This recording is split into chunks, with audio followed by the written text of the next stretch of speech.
11 বছৰীয়া এজনী কণমানি গীত নৃত্য সকলোতে পাৰদৰ্শী তাই জনপ্ৰিয় ৰিয়েলিটি শ্ব' ডান্স ইণ্ডিয়া ডান্সৰ জৰিয়তে ৰাষ্ট্ৰীয় প্ৰেক্ষাপটতো উজ্বলি উঠিছিল কণমানিজনী। কিন্তু এই কণমানিজনীৰ জীৱনলৈ নামি আহিছে এতিয়া ঘোৰ অমানিশা। দুয়োটা কিডনীয়ে বিকল হৈ পৰা কণমানিজনীক এতিয়া প্ৰয়োজন আপোনাৰ অকণমান সহায়ৰ। এজনী অকণমানি বিভিন্ন বিষয়ত পাৰদৰ্শী তাই। নাম বৰ্ষা বৃষ্টি বৰা। 11 বছৰীয়া বৰ্ষাৰ জীৱনলৈ এতিয়া নামিছে ঘোৰ অমানিশাৰ অন্ধকাৰ।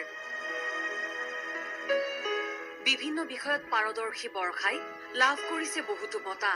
নিজ কোঠালিত ভৰি পৰিছে পুৰস্কাৰ মানপত্ৰ।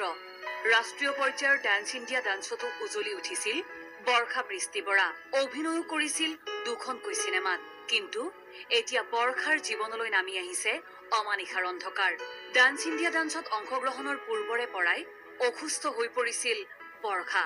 তাৰ পিছতো অংশগ্ৰহণ কৰিছিল বৰ্ষাই, লাভ কৰিছিল সুনাম। কিন্তু অসুস্থতা ক্ৰমান্বয়ে বাঢ়ি গ'ল আৰু চিকিৎসকৰ পৰীক্ষাৰ অন্তত গম পোৱা গ'ল বৰ্ষাৰ বিকল হৈ পৰিছে কিডনী। 2013 বৰ্ষত হৈছিলে, লগে লগে চেন্নাই নিলো। চেন্নাইতে তেতিয়াৰ পৰা আমি চেন্নাইতে ট্ৰিটমেণ্ট কৰি আছো। বৰ্ষাৰ এতিয়া দুয়োটা কিডনীৰ বিকল।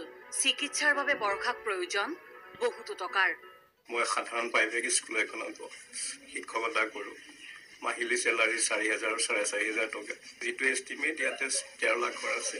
সেয়ে মই অসমৰ ৰাইজলৈ আহ্বান জনাইছোঁ, কিডনী ট্ৰেন্সপ্লেণ্ট কৰা যিখিনি অলপ সহায় সহানুভূতি দেখাব আপোনালোকে সকলোৱে। এতিয়াও পূৰ্বৰ দৰেই কবিতা পাঠ কৰিলে কেমেৰাৰ সন্মুখত। আইতাৰ দুয়ো উঠ ৰঙা টিক লগাই সদায় চাগে তেওঁ লিপষ্টিক। পিছে বাৰু ক'ত পায়, কোনে দিয়ে আনি, মনে মনে আনি দিয়ে ককাই কিজানি। নিজৰ কণমানিজনীক চিকিৎসাৰ বাবে হাবাথুৰি খাইছে পৰিয়ালটোৱে। স্বাস্থ্যমন্ত্ৰীক লগ কৰিবলৈ গৈ কোনো সুফল পোৱা নাই পৰিয়ালটোৱে।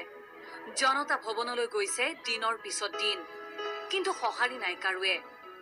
মিনিষ্টাৰ মানুহ ঘূৰি ফুৰে, তেওঁলোকে ব্যস্ত হৈ থাকে, সেইকাৰণে আমি তেওঁলোকক লগ কৰিব পৰা নাই। এতিয়া পুনৰ কিডনী সংৰোপণৰ বাবে বৰ্ষাক প্ৰয়োজন হ'ব কেইবা লক্ষাধিক টকাৰ। বৰ্ষাক সহায় কৰিবলৈ আপুনি যোগাযোগ কৰক 8638334533 নম্বৰত। বেলতলাৰ পৰা সুব্ৰত কলিতা ৰিপৰ্ট, DY365।